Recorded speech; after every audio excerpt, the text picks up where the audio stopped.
क्रिया विशेषण से पहले हमको विशेषण पे थोड़ी बात करनी थी। हमने आपसे बात भी किया था, पूछा भी था आपसे। विशेषण किसे कहते हैं? जो संज्ञा या सर्वनाम की, जो शब्द संज्ञा या सर्वनाम की विशेषता बताएं उसे क्या कहते हैं? विशेषण। मैं बार बार कहता हूँ तो विशेषण और संज्ञा में बड़ी पटता है। विशेषण हमेशा चाहता है कि हम संज्ञा के ठीक पहले रहें, उसके साथ, इसलिए आप देखते होंगे अमूमन जो भी विशेषण होता है वो संज्ञा के ठीक पहले होता है। ठीक, कुछ एग्जाम्पल मैंने लिखा था कि लाल रुमाल में विशेषण कौन है? गोरी लड़की में विशेषण कौन है? लेकिन वैसे शब्द भी हैं जो विशेषण की भी विशेषता बताते हैं, या वो क्रिया की विशेषता बताते हैं, या क्रिया विशेषण की विशेषता बताते हैं।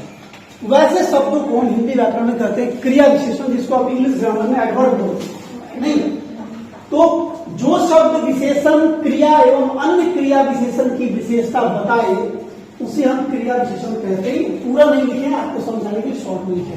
ठीक है, कि जो शब्द विशेषण क्रिया एवं अन्य क्रिया विशेषण की विशेषता बताए उसे क्या कहते हैं? क्रिया विशेषण कहते हैं। क्या कहते हैं? क्रिया विशेषण। क्रिया विशेषण के हैं 5 भेद। कितने भेद हैं? 5। ठीक है, नॉर्मली जो है इसके 5 भेद हैं, वरना एक और क्या कहें मान्यता है, उसके आधार पर 2 ही भेद है, उसके आने के बाद नहीं। सामान्यतः आपसे पूछे क्रिया विशेषण के कितने भेद हैं, तो 5 भेद हैं। पहला कालवाचक, दूसरा स्थानवाचक, तीसरा रीतिवाचक, चौथा परिमाणवाचक और 5वां गुणवाचक। ये 5 जो है भेद है, आपको याद करना है। मैं पूछूंगा भी, मैंने थोड़ा सा ट्रिकी लिखा है कि कालवाचक समय को बोध कराता है, क्रिया के समय का बोध कराएगा, क्योंकि समय तो क्रिया का ही होगा, विशेषण का तो समय होगा नहीं। उसके बाद स्थानवाचक क्या है? वो स्थान का बोध कराएगा। किसके स्थान का? क्रिया। कोई क्रिया कहां पर हुई है ये बोध कराएगा स्थानवाचक क्रिया विशेषण। रीतिवाचक क्या करेगा? वो तरीके बताएगा, कैसे होगा, मतलब कोई काम कैसे हुआ, कोई क्रिया कैसे संपन्न हुई, क्या तरीका था, क्या जोर से बोला गया था, क्या धीरे धीरे बोला गया था, क्या तेज दौड़ा गया था, ये तमाम चीजें आपको रीतिवाचक कहेंगी। परिमाणवाचक आपको मात्रा बताएगा। क्या बताएगा? मात्रा।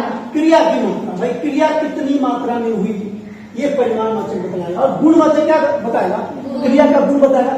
गुणवाचक विशेषण का भी गुण बता सकता है, नहीं विशेषण का भी गुण बता सकता है। तो ये तमाम चीजें थी, शॉर्ट में लिखा है। अब जो परिभाषा की बात करेंगे जो मेरे पास है अभी मेरे लेसन प्लान में, इसमें क्या कि अगर हम पहले भेद की बात करते हैं, सबसे पहला कौन था? कालवाचक। मैंने लिखा है कि यह क्रिया का समय बताए। वैसे क्रिया विशेषण जो क्रिया का समय बताए उन्हें कालवाचक कहते हैं। आपको अगर सवाल करना हो तो क्रिया के साथ कब मिला के सवाल कीजिए, और अगर आंसर मिल रहा है तो उसमें कालवाचक क्रिया विशेषण है। जैसे वह प्रतिदिन टहलता है, वह प्रतिदिन टहलता है, वो प्रतिदिन टहलता है, तो भाई टहलने का समय क्या है? प्रतिदिन। नहीं, तो आपका प्रतिदिन क्या होगा? कालवाचक हो गया। वो दोपहर में दौड़ता है, कब दौड़ता है? समय क्या है? दोपहर में, तो क्या होगा? कालवाचक हो गया। इस तरह से आपको अगर सवाल करना हो तो आप सवाल करेंगे कैसे? कब प्लस क्रिया। ठीक है, बिल्कुल ट्रिक आसान। अगर वाक्य में आपको पहचान करना हो, कब प्लस क्रिया के साथ मिलाकर सवाल करेंगे, आंसर आता है तो कालवाचक हो जाएगा। उसके बाद आइए स्थानवाचक। इसमें है कि वैसे शब्द जो क्रिया का स्थान निर्धारित करें बताएं, उन्हें हम स्थानवाचक क्रिया विशेषण कहते हैं।